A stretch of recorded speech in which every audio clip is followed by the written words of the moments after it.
20 minutes of details you missed in Fallout New Vegas? Let's go.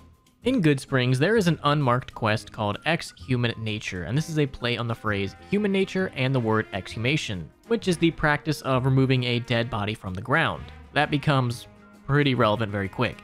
The first thing you're going to need is to procure a shovel. You can get one from Chet in the Goodsprings store after a little bit of hardball negotiation. And then you head to the Goodsprings Cemetery, where there's going to be a bunch of graves on the ground that you want to carefully examine, and each grave will have a bunch of randomly generated loot based on your level. And really, after you desecrate these poor people's graves, you're going to find that there was really no good loot to be found, except for the snow globe, which can be found on top of this grave, which can be sold to house for 2,000 caps.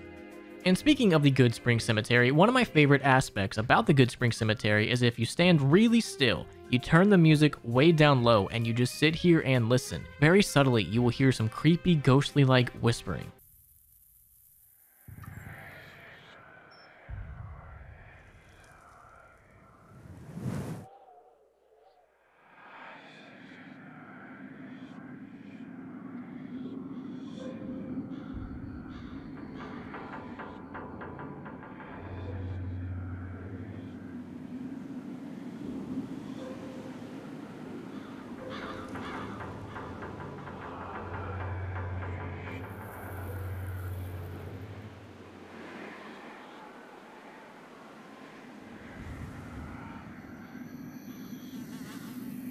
Now around Goodsprings, there will be 2 Wild Wasteland encounters. Wild Wasteland is a trait that you can pick at the beginning of the game, which enhances your game for definitely the better and gives you random humorous encounters.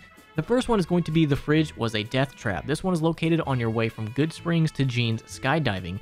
Right off to the left-hand side of the road, you will find a fridge with a curled up skeleton inside and the Suave Gambler hat. The Suave Gambler hat is a unique headwear that will add +1 to your perception when worn, and this whole encounter is a reference to the movie Indiana Jones and the Kingdom of the Crystal Skull. And in that movie, Indiana Jones somehow miraculously survives a nuclear explosion by jumping into a lead-lined fridge and being hurled miles and miles away, and he somehow gets out completely unscathed. Indy, thank God. Don't you know it's dangerous to climb into a refrigerator? Those things can be death traps. The other Wild Wasteland encounter is going to be Johnny 5 Aces, and this one is encountered during the unmarked quest Barton the Fink, where south of Goodsprings you can run into Barton Thorne. He will tell you to kill a bunch of geckos on top of the ridge to save his quote-unquote girlfriend. Hello? Can you help me? My girl is trapped by geckos on the ridge, and I can't get to her. Please, she's going to die. Go up the path, past the broken radio tower, and go to the right. They're at the top of the trail. You will? Thank you for helping me. Please hurry. Once you have massacred all these poor geckos, you will come across this. There's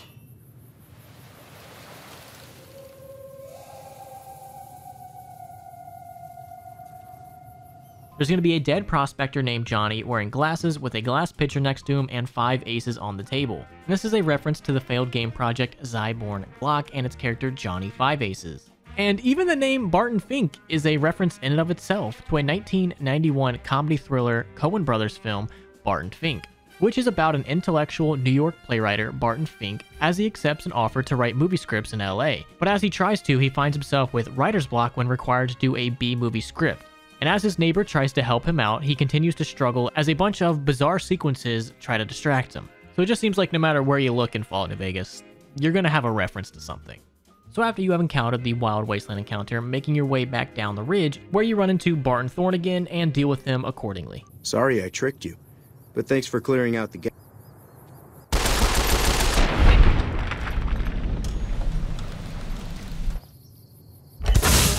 One of the more interesting characters in the Mojave definitely has to be Doc Mitchell, aka Molebutt by the young kids of Vault 21. Mitch? You mean Molebutt? I hadn't thought about that name in a long time. I was just a child and he had a big mole in his rear bumper. You understand, kids and all that. Everyone knows about each other in a vault. There's no other way. I hope Mitch is doing well. But during the beginning of the game, during your psych evaluation, if you happen to give the answer human shield when you're talking about your mother, the doc is very disturbed by that.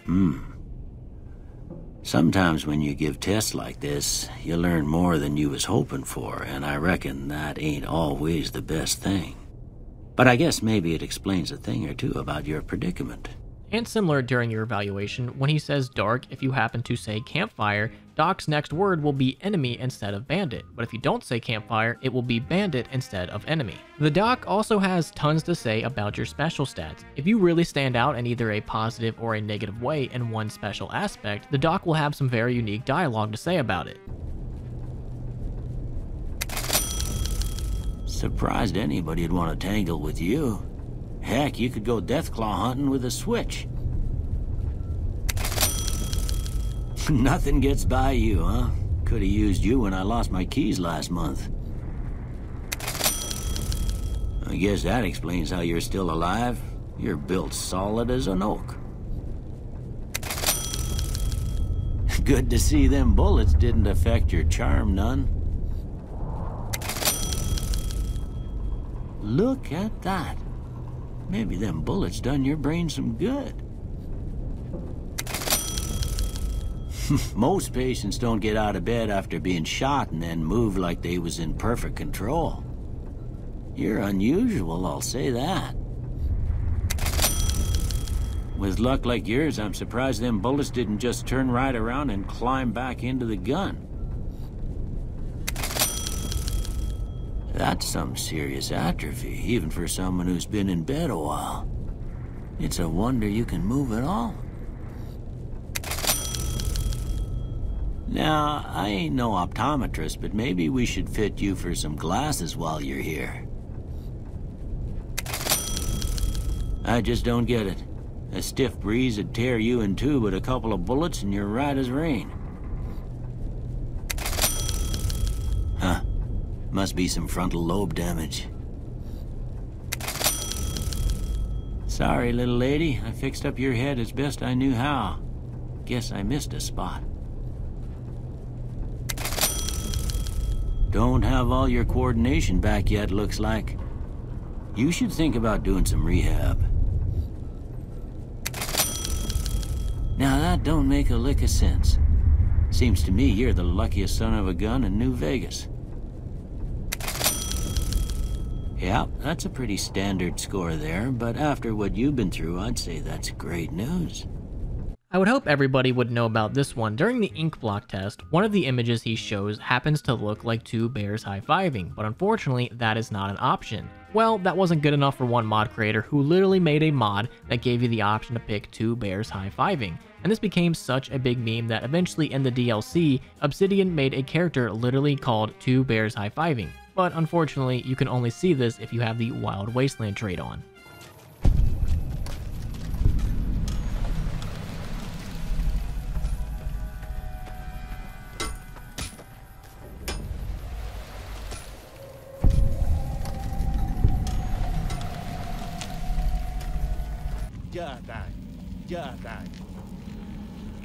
Before you leave the Doc's home for the first time, you can initiate a conversation with him again, where you can pass a speech check to get some more stim packs.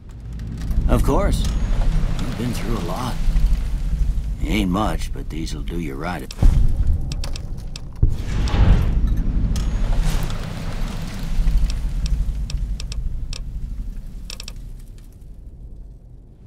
Sorry, I'm afraid I'm all out of lollipops. So I mean, it's not enough that you robbed the poor man blind because almost nothing in his home is tied to him, so you can pretty much take anything. You gotta beg him for just a little bit more. In the living room above the fireplace, on a shelf there is a skull, and this skull seems to have been a part of a cut tutorial, because if you interact with the skull and pick it up and put it on the ground, you will get the notification, "Good, now push Z again to let go of the skull." So it does seem that this was at some point in time linked to a tutorial to teach you how to pick things up and interact with them. Not a lot is known about Doc Mitchell, but you can piece together his background. He was born in Vault 21, and like majority of the people that lived there, he was evicted when Robert House took over, after he won a game of blackjack against its people. After this, he wandered the Mojave as a doctor, but he eventually returned to New Vegas and married his childhood sweetheart.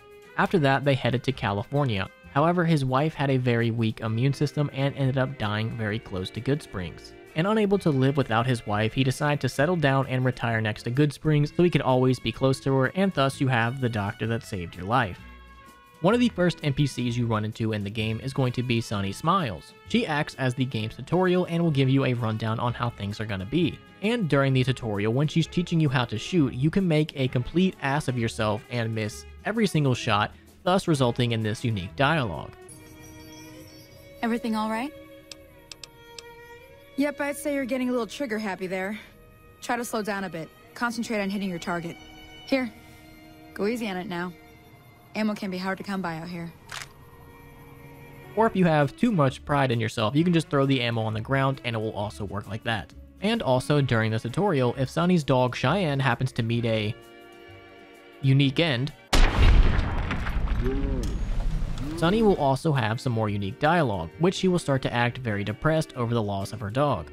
Confound it, Cheyenne. Why'd you have to go running in like that? You were supposed to stay. I'm sorry. You shouldn't have to see me like this. I'm not going to be very good company right now. I did have another thing to teach, but I'll understand if you'd rather I just pay you so you could be on your way.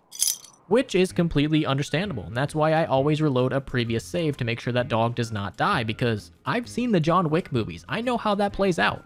If you're a kleptomaniac and you just have to steal everything in your sight, if you get caught trying to pickpocket Sunny during the tutorial, you will not only get negative karma, you will also get Goodsprings infamy. I mean, what sort of cold-hearted monster would pickpocket the woman that's literally trying to help them survive in the waste? Me. Yoink! There's also some more unique dialogue with Sunny. If you happen to go back to school and break into the save before you met her, if you ask her if there are any jobs around, she will reference that you could always check out the school and give you some bobby pins and some other loot, which in turn you can reply with, "I already looted it." But if you're up for a little scavenging, there's always the schoolhouse. Most of what's in there is junk, but there's this old safe that even Easy Pete wasn't able to crack with dynamite. If you want to take a shot at it, take these. Oh. Well, go ahead and keep the stuff I gave you anyway. It'll be more useful to you than me. Inside the Lucky 38, there are going to be various newspapers littered around the main floor, and on those there's a couple interesting stories, like electricity solution discovered, local strikes at rich, and more importantly, kind doctor murdered in Goodsprings, town citizens shocked. So it looks like before the Great War, Goodsprings still had a reputation of murdering random people. Just north of Goodsprings, there is going to be a unique melee weapon called Chance's Knife. What's so interesting about this weapon, besides how good it is that it has a very interesting story behind it. And we learn about this story in the graphic novel All Roads, which is a prequel to the events of New Vegas. Chance was a member of the Great Khans, who along with Jessup and McMurphy was hired by Benny to complete a job. And as this makeshift group of Khans and a chairman were on their way to Goodsprings, they passed by a tribal village north of Goodsprings that was currently being under attack by a raiding party of fiends. The sight of this triggered Chance's PTSD and memories of the Bitter Spring Massacre, sending him into a rage-induced attack against the fiends all by himself. While initially the others were reluctant to join, they eventually did, but not until Chance suffered near fatal wounds after being set on fire by a flamer-wielding fiend. And as the night progresses, he lays there in complete agony. Benny offers him some spiked psycho to take himself out, which he ultimately takes during the night. And the next morning, as Jessup and McMurphy find his lifeless body, they ultimately decide to give him a burial worthy of a great Khan, leaving his outfit and his signature knife.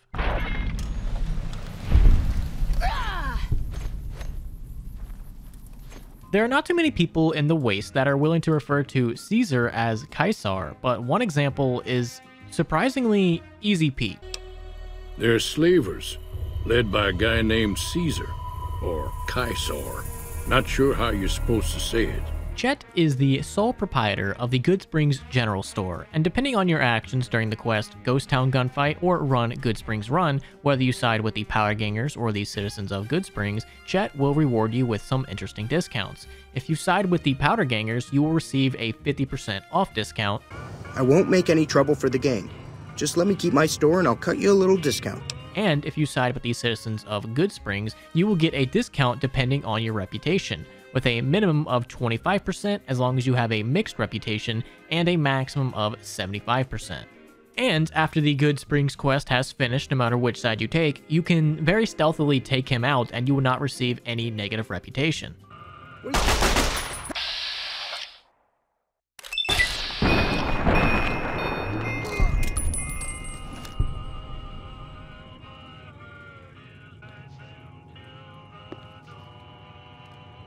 One of my favorite characters in Fallout New Vegas definitely has to be Victor, your robotic cowboy companion that stalks you throughout the Waste.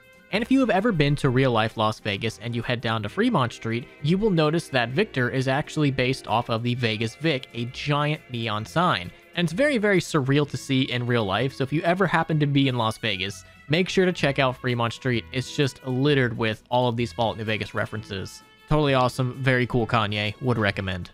After the game has originally started, if you decide that you're a pretty big badass, you can head straight north of Goodsprings, and as you do that, Victor will rush to your defense and kind of warn you like, hey, don't go that way, you're probably gonna die. You need to be careful. It's dangerous out here. Heck, I can smell trouble a mile away.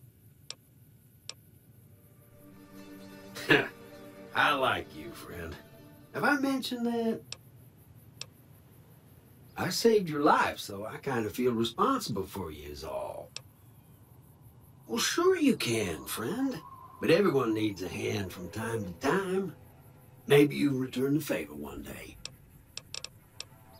I wouldn't put it exactly like that, friend. Till our trails cross again, partner. And I find that interesting that he's willing to fight Cazadors, but he's not willing to fight the Powder Gangers. If during the quest Ghost Town Gunfight you end up siding with the Goodsprings citizens, you can ask Victor for his support. Howdy, partner. Trouble with rustlers, huh? Count me in, partner. Those varmints will be running home with their tails between their legs soon enough. Happy trails! But shockingly, during the actual battle, Victor is nowhere to be seen. And you can go up to him after the battle and ask him all about it. Howdy, partner. So when do the rustlers show up?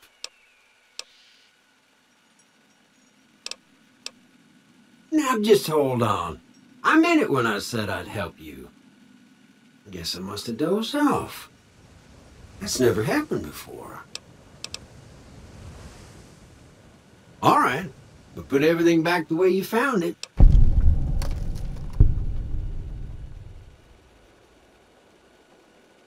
Never heard of it. I truly am sorry I couldn't help you, partner. Was there something else you wanted to talk about? And if that answer is just not quite good enough for you, you can aim your gun at him and he will give you some unique dialogue. You're looking at a heap of trouble if you want it. And say his bad boy bluff doesn't work and you start attacking him. One of the only people that will rush to his defense happens to be Easy Pete. For some reason, Victor and Easy Pete happen to be BFFs, but once you kill Easy Pete, some of the other Goodsprings citizens may not like that. And after you have deactivated Victor with a bullet to the screen, if you talk to Trudy, she will also have some unique dialogue about it. Feeling thirsty? Good riddance to it is all I have to say.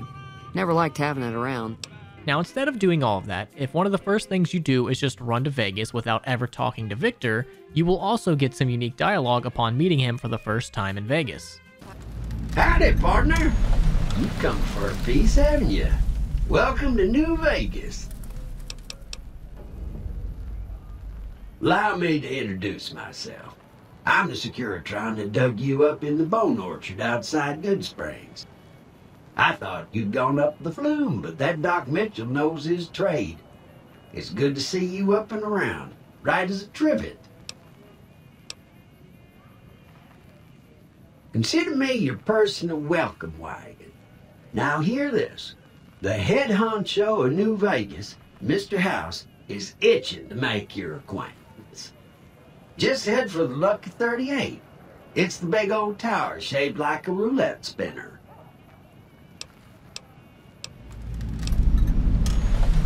Bad idea, partner. That man you're chasing, he's a bad penny, all right. A rattlesnake of a man. Think of Mr. House's antivenom. 5 shots were a bad idea. Now, when it comes to Ringo and Joe Cobb, if you agree to help one of them and then try to go talk to the other one and say, hey, I'll help you out, they will have some unique dialogue for you, which pretty much says, hey, I don't exactly trust you. What do you want?